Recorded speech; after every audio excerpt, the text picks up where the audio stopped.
అడిసిమల్లి గారు నమస్తే సార్. నమస్కారం. సార్ చూస్తా చూస్తా 2 నెలలు, దాదాపుగా 2 నెలలు కావస్తుంది. అంటే తెలుగుదేశం పార్టీ మీద అటాక్ చేసిన వాళ్ళని ఇంకా అరెస్ట్ చేయలేదు ఒకటి. కానీ ఉమ్, ప్రతి వారం కలెక్టర్ల సమావేశాలు రకరకాల అంటే అడ్మినిస్ట్రేషన్లో పడిపోయారు కానీ దుష్ట శిక్షణ అనేది గాలికి వదిలేసినట్టుగానే ఉంది.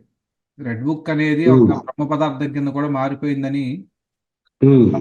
సాక్షాత్తు తెలుగుదేశం అభిమానులే నిట్టూరుస్తున్నారు. అంటే ఈ కలెక్టర్ సమావేశాలు వీటిలన్నీ ఈ మొత్తం వ్యవహారం ఒక ప్యాకేజీగా చూస్తే ఏమనిపిస్తుంది? ఉమ్. నాకేమనిపించిందంటే నేను కూడా అసహనం అసంతృప్తి ఉందంటే నాకు సోషల్ అవేర్నెస్ ఈ 3-4 ఏళ్ల నుంచి మనం జగన్మోహన్ రెడ్డి అరాచకాల అక్రమాల మీద ఖచ్చితంగా మాట్లాడాం. అతను వ్యతిరేకంగానే మాట్లాడాను. నేను అందులో మొహమాటం భేషా చేయలేదు. నేను ఒక రకంగా ఇప్పుడున్న కూటమి పార్టీలకు మద్దతుగానే నిలబడ్డాం. జగన్మోహన్ రెడ్డి అరాచకవాది, ఒక దెయ్యం కాబట్టి మనం దేవుడి వైపు ఉన్నాం అంతే. ఇప్పుడు కూడా అదే కొనసాగిస్తాం. ఎలాగా మరి వీళ్ళు అధికారంలోకి వచ్చారు, ఇమీడియట్ గా ఇన్స్టెంట్ గా పెయిన్ కిల్లర్ పడాలని కోరుకుంటారు, సహజం అది. ఎందుకంటే ఆ బాధలు అలాంటి, అతను వేధించిన వేధింపు అలాంటిది. అనేక మంది కార్యకర్తలని హింసించారు, కొట్టారు, తిట్టారు, కేసులు పెట్టారు. మానసికంగా, భౌతికంగా ఆస్తులు లాక్కుని ఇల్లు కూల్చి ఒకటా రెండా అంటే దౌర్జన్యాలు, దుర్మార్గాలు, అరాచకాలు ఎన్ని ఉన్నాయో డిక్షనరీలు అన్ని చేస్తారు. వీళ్ళు ఒకవేళ ఏమన్నా కొత్తగా చేద్దామంటే ఏం లేదు, అన్ని వీళ్ళు చేసినయే చేయాలి. ఇలాంటి పరిస్థితుల్లో మరి వ్యవస్థల్ని అతను శుభ్రంగా చెరబట్టాడు. వ్యవస్థలు అన్నట్లు అనేక సార్లు చెప్పి అతను రేపు చేసాడు, ఓ రకంగా చెప్పాలంటే. మరి ఇప్పుడు వచ్చిన వాళ్ళు ఏం చేయాలి? ఏం చేసినా వాళ్ళు ఏం చర్యలు తీసుకుని అమలు చేయాల్సిన వాళ్ళు ఎవరు? అధికార యంత్రాంగమే కదా. అధికార యంత్రాంగం అంతా కూడా అతను మనుషులు చొప్పించేసి ఉన్నాడు. అతని మనుషులు నిండిపోయి ఉన్నారు. పూర్తిగా అతని మనుషులు అయినా కాకపోయినా అతనితో పాటు తప్పులు చేసిన వాళ్ళు ఎంతో కొంత తప్పుల నుంచి అతను చచ్చినట్టు వాళ్ళ కోసమైనా అతను తప్పించడానికి ప్రయత్నం చేస్తారు. ఎంతో కొంత అతని వెసులుబాటు కల్పించడానికి ట్రై చేస్తారు. అతనితో పాటు సహ నేరస్తులందరినీ తప్పించడానికి ట్రై చేస్తారు. అందులో భాగమే వంశీ దొరక్కపోయినా, పిన్నెల రామకృష్ణారెడ్డి తమ్ముడు 2 నెలలు అయిపోయినా నాడు అడ్రస్ లేకుండా పోయినా, ఆ మోహిత్ రెడ్డిని తీసుకొచ్చి 41A నోటీస్ ఇచ్చి వదిలేసిన, ఇంకా రకరకాలు ఇలాంటి ఏం జరిగినా ఈ ప్రభుత్వం మీద పట్టు లేదు అనేటువంటి ఈ రకంగా కూడా అప్రతిష్ట పాలు చేస్తున్నారు వాళ్ళు. ఈ ప్రభుత్వాన్ని, కూటమి ప్రభుత్వాన్ని, అంటే వీళ్ళు ఏం చేయలేకపోతున్నారు, వీళ్ళ వల్ల కావట్లేదు అనేటువంటి మెసేజ్ బయటికి పోయేలా చేయగలిగారు విజయవంతంగా. కానీ అక్కడ జరుగుతున్నది ఏంటంటే వాళ్ళు మెల్లమెల్లగా మెల్లమెల్లగా ఒక్కోటి ఒక్కోటి ఈ పురుగులన్నిటిని ఏరుతున్నారు, తీసి పక్కన పడేస్తారు. మళ్ళీ కొత్త వాటి కోసం తెచ్చుకోవడానికి IPS బయట తెచ్చుకోవాల్సి వస్తుంది. ఆ సెంట్రల్ గవర్నమెంట్ కి అర్జీ పెట్టుకున్నారు, బాబు వీళ్ళందరూ చెడిపోరాయి బాబు, ఇందులో ఎవరు పనికి వచ్చి కూడా కనపడతలేదు, వేళ మీద లెక్క పెట్టి కూడా ఉన్నారు, అందరినీ కూడా అతను వాడేసాడు. వాళ్ళ చేత ఎమ్మెల్యేల సినిమా తోటరాముడిలాగా ఏదోటి తప్పు చేయించి వాళ్ళు ఎంకలు తిప్పుకుంటున్నాడు అని చెప్పుకుంటే వాళ్ళు కూడా శాంక్షన్ చేశారు. 75 మంది వస్తున్నారు మొత్తం మీద అధికారులు ఎవరైతే. అయినా సరే సిస్టమ్లు అంతా వాళ్ళే కదా, సిఏలు, DSPలు, SP లు, రకరకాల IAS లో, రెవెన్యూలో, అన్ని దాంట్లో. రెవెన్యూలో చూడండి, అక్కడ అధికారం వచ్చిన నెలల తర్వాత కూడా ఆఫీస్ తగిలిట్టేశారంటే హౌ డేర్, ఎంత ధైర్యం అండి వాళ్ళకి. కాబట్టి ఏం చేయాలంటే డెఫినెట్ గా అధికారులు చంద్రబాబు నాయుడు గారి దగ్గరికి వచ్చినట్టు, అసలు మామూలుగానే అధికారులు ఎలా ఉంటుందంటే చంద్రబాబు నాయుడు గారి హయాంలో నిజాయితీ పరులుగా పనిచేస్తారు. మామూలుగా దొంగడైనా కానీ చంద్రబాబు నాయుడు గారు అజమాయిషీలో ఆడు మంచోడిగా మారిపోతాడు. మంచోడిగా మారిపోయి ఛాతీ పెరిగిపోయి అత్యంత నీతి నిజాయితీ గల వాడిగా అధికారిగా పేరు తెచ్చేసుకుంటాడు. వాడి బుద్ధి లోపల ఒక్కరమే, ఏదన్నా ఒక సూట్ కేసు ఇస్తే తీసేసుకుందాం ఉంటుంది లోపల, కానీ నిజాయితీ పరుడిగా నటించాల్సి వస్తుంది. తర్వాత ఏ రాజశేఖర రెడ్డి, జగన్ వస్తే వాళ్ళు బాంబు బయట వాళ్ళు ముసుగు కలుగుతుంది.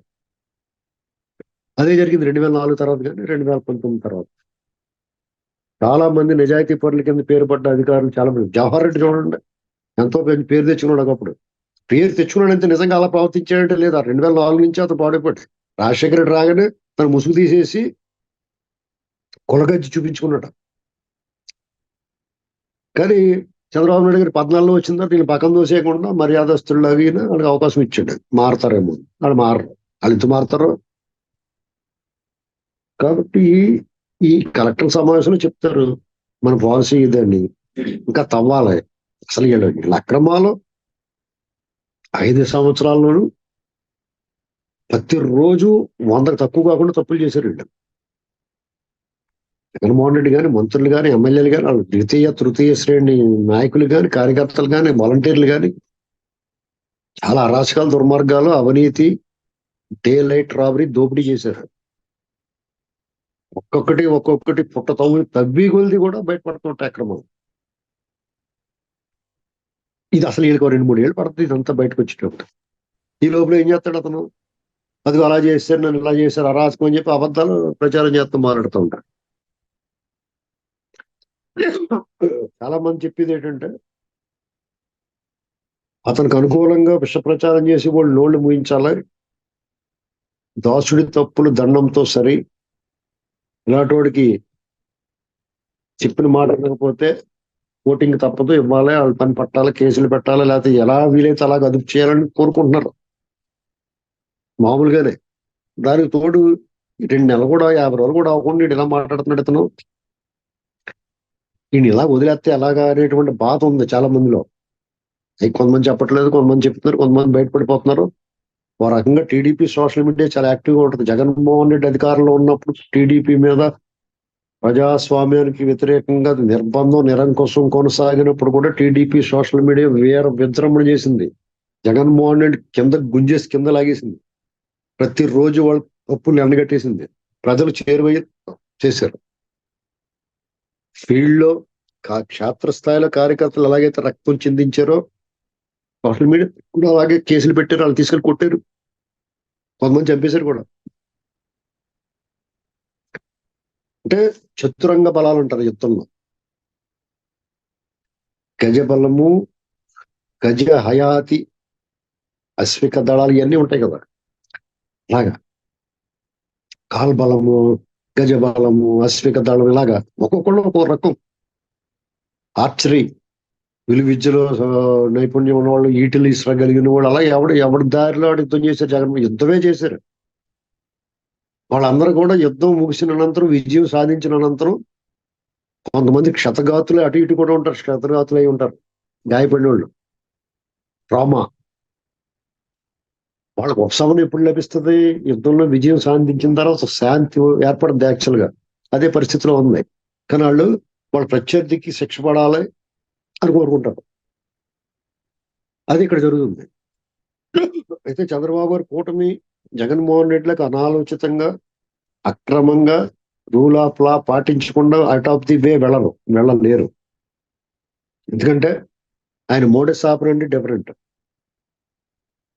అయితే ఆయన మెజరబుల్ ట్రీట్మెంట్ ఉంటుంది అని ఆయన చెప్పింది. లోకేష్ గారు రెడ్ బుక్ ఉంటుందని ఇలాంటి మాటలు వినటం వల్ల వీళ్ళు మారిన మనుషులు మారతారు, కోటింగ్ ఇచ్చేస్తారు, అట్టు పెట్టినోడు అట్టున్నర చేయొచ్చు అనుకుంటే సంబరపడచ్చు అనుకున్నారు.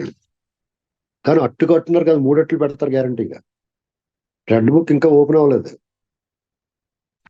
వాళ్ళు ఎక్కడ ఏం జరిగింది అనేటువంటిది ఒక్కొక్కటి బయటికి తీయటానికి టైం పెట్టేస్తుంది. 1, 2 అయితే 2 రోజుల్లో తేలిపోద్ది. అసలు ఇడు ప్రతిరోజు తప్పులు చేసాడు కదా. ఏది కెలిగితే, ఏది ముట్టుకుంటే జల్ మన రాలిపోతున్నాయి తప్పులు, అగాధ అరాచకాలు, అవినీతి. ఏ డిపార్ట్మెంట్ పెట్టుకున్నా మద్యం అసలు ఈ దేశంలో అతిపెద్ద స్కామ్. ఈ 100 ఏళ్లలో జరగలేదు అలాంటి. ఇసుక, ఇక దాని గురించి మనం ఎంత తక్కువ మాడుకుంటే అంత మంచిది. భయంకరమైన స్కీమ్. దోపిడి, భూములు, అప్పులు తెచ్చిన డబ్బు పక్కకు మళ్లించడం, పంచాయతీరాజ్ సొమ్ములు మళ్లించడం, కార్పొరేషన్ మీద లోన్ తేవటం, పిఎఫ్ ఖాతాలు వాడేసుకోవడం, ఇవన్నీ ఆర్థిక నేరాలు. అరాచకాలు, దాడులు, దుర్మార్గం, ప్రతీకార చర్యలు ఈ ఒక రకం. ఈ కాకుండా అక్రమ నియామకాలు, యూనివర్సిటీల నుంచి ఉద్యోగాల్లోనూ పేర్లు మార్చడం దగ్గర నుంచి అన్ని పనికిమాలిన పనులు, తిరుమల తిరుపతి దేవస్థానం భ్రష్టు పట్టించడం, ఏదైనా సరే. అసలు 1, 2 ఎన్ని అక్రమాలు. మల్టీ టాస్క్ ఫోర్స్ 100కు పైగా ఒక టీంలు ఏర్పాటు చేయాలి ఈ బొక్కలన్నీ అతకాలంటే. తవ్వి కొద్ది పుట్టలోంచి బయటపడినట్టు బయటపడుతున్న అక్రమాలు. కాబట్టి ఖచ్చితంగా సమయం తీసుకుంటుంది. వాళ్ళు ఏం వదిలిపెట్టరు. జగన్మోహన్ రెడ్డి స్వేచ్ఛగా వదిలేస్తే ఆ దయ్యం మళ్ళీ వస్తే నష్టం నీకు నాకేం కాదు కదా, వాళ్ళకే కదా, వాళ్ళ అధికారమే పోద్ది. అల్టిమేట్ గా ప్రజలు నష్టపోతారు అనుకోవడం వేరే కదా. అయినా సరే వాళ్ళ ఊరికి కూడా భంగం కదా కలుగుద్ది కదా, అని చేత ఇతన్ని మళ్ళా లేకుండా దొక్కుతారు, అందులో అనుమానం లేదు. అయితే అతన్ని చూసుకుని అతను మెప్పించడానికి ఎగిరి ఎగిరి పడిన చేపలు అన్నట్లు పులస చేపలు అన్నట్లు పులుసు చేసేయాలని కోరుకుంటున్నారు జనం. ఆ పని కొంచెం మొత్తం ఒకేసారి వండకపోయినా ఒక్కో చేపను కోసన్నా వండితే జనాలకి సంతోషంగా ఉంటుంది. మొత్తం భోజనం పెట్టయిపోయినాక నాలుగు రాస్తే కొంచెం రుచి అది కోరుకుంటున్నారు, చేస్తారేమో అనుకుంటున్నాం నేను. కాబట్టి కలెక్టర్ల సమావేశం పెట్టినా, ఎస్పీల సమావేశమైనా, ఏ అధికారుల సమావేశమైనా ఏం చెప్పినా చివరికి సారాంశం ఏంటంటే వీడు పట్టభద్రుల దోపిడీ చేసేయండి బాబు అని చెప్పేసి వీళ్ళు వాపోయి విచార వదనాలతోటి ఇతను చేసిన అక్రమాలు చెప్తారు, ఎంత డబ్బు దొబ్బేసి అని చెప్పి. ఇంకో పక్కన వీళ్ళు ఇచ్చిన హామీలు, సంక్షేమ పథకాల కొనసాగింపు, అభివృద్ధి చేయాలి, పెట్టుబడులు తేవాలా, ఉపాధి కల్పించాలా, ప్రజలను ఒప్పించాలా, మెప్పించాలా, అసలు ఒక రకం కాదు. ఈ మల్టీ టాస్క్స్ ని కార్తి వీర్యార్జునులాగా 1000 చేతులతోటి దీన్ని ఎదుర్కోగల వ్యక్తి ఎవరైనా, ఏకైక వ్యక్తి ఎవరైనా ఉన్నాడు చంద్రబాబు గారు. ఎందుకంటే నిన్న చూడడం 3:30 గంటలు 4 గంటల పాటు నిలువుగాళ్ళ మీద నిలబడి అర్జీలు తీసుకుని ప్రజల సందర్శనార్థం నిలబడ్డాడు. మేము చిన్నవాళ్ళు బుచ్చులు 30 ఏళ్ళు చిన్న కుర్రవాళ్ళం అనుకున్నాం, నిలబడమని ఏమన్నా దమ్ముంటే చూద్దాం. మోహాళ్ళ దగ్గర నుంచి అన్ని కింద కరిగిపోయి కింద పడిపోతారు. నేను అందుకు చెప్తున్నాను, ఈయన అసాధ్య సాధకుడు, కార్య సాధకుడు, సంకల్ప బలం ఉన్నవాడు, సత్సంకల్పం ఉన్నవాడు. నేను పొగడతా కదా ఆయన లక్షణాలు, ఇవన్నీ క్యారెక్టరిస్టిక్స్. నిత్య శ్రామికుడు, నిరంతర శ్రామికుడు, నిత్య కృషి ఊళ్ళని ఇలాంటివి అంటారు కదా. పదాడంబరంతో ఎన్నట్లుగా అర్హుడైన చేస్తాడు. కొంచెం వేచి ఉండాలి. ఆలస్యం అమృతం విషయం అనుకుంటారు నిజం, అది నిజమే మరి. అందుకని అప్పుడప్పుడు ఒక డెప్ మీద పెడేల మీద లాగి, ఇప్పుడు మాస్టర్ ఉంటాడు క్లాసులో అల్లరి చేస్తూ ఉంటారు అనుకోండి, అందరినీ కొట్టకపోయినా ఒక డెప్ మీద పెడేల మీద లాగానే మిగతా కూడా సైలెంట్ అయిపోతారు కదా, అలా చేస్తూ ఉండాలి ఒక్కొక్కడికి. ఇప్పుడు సాక్షులు ఏదో అసత్య ప్రచారం చేశారనుకో, రారా ఇక్కడికి వచ్చి చెప్పని చెప్పి నేను పేగల అలాంటివి చేస్తే బాగుండని చూస్తున్నా. అలాగే మీరు అన్నట్టు వంశీని ఇలా ఎక్కువగా ముందు ఓవర్ యాక్షన్ చేసిన వాళ్ళకి గట్టిగా గుణపాఠం చెప్తే బాగుంటుందని కోరిక. ప్రజలు ఇప్పుడు సాధారణంగా ప్రజల కోరిక మీద ఆనాడు నుంచి ఈనాడు వరకు కూడా నాటకాలు వేసేవాళ్ళు, రికార్డింగ్ చేసేవాళ్ళు, బుర్రకథలు చెప్పేవాళ్ళు, అలాగే ప్రభుత్వాలు, న్యాయస్థానాలు కూడా ప్రజల కోరికకి ప్రాముఖ్యత ఇస్తాయి, ప్రాధాన్యత ఇస్తాయి. నెక్స్ట్ ఐటమ్ ప్రజల కోరిక మీద ఈ పాట మళ్ళీ పాడుతున్నాం అని చెప్తారు గాయకులు. అలాగే పద్యాలు పాడి వాళ్ళు నాటకాల్లో ఈ పాట మళ్ళీ వన్స్ మోర్ అన్నారు కాబట్టి మళ్ళీ పాడుతూనే ఉంటారు. వాళ్ళు కష్టమైన నష్టమైన శారీరక శ్రమ ఉన్నా పాడతారు, అంతే కదా. అలాగే వీళ్ళు కూడా ప్రజల కోరిక ఏంటి, ఒకళ్ళిద్దరికి కోటింగ్ ఇవ్వమని కోరుకుంటున్నారు, ఒక 2-3 లోపల వేసేయమని కోరుకుంటున్నారు. ఆ పని చేస్తే సంతోషిస్తారు. అది చూద్దాం సార్, మరి చంద్రబాబు నాయుడు గారు ఎప్పట్లాగే సాగతీస్తా నానుస్తూ ఉంటారో, లేదంటే సినిమాలో పతాక సన్నివేశం లాగా గేర్లు మారుస్తారో అనేది త్వరలోనే తేలుతుంది. ధన్యవాదాలు సార్.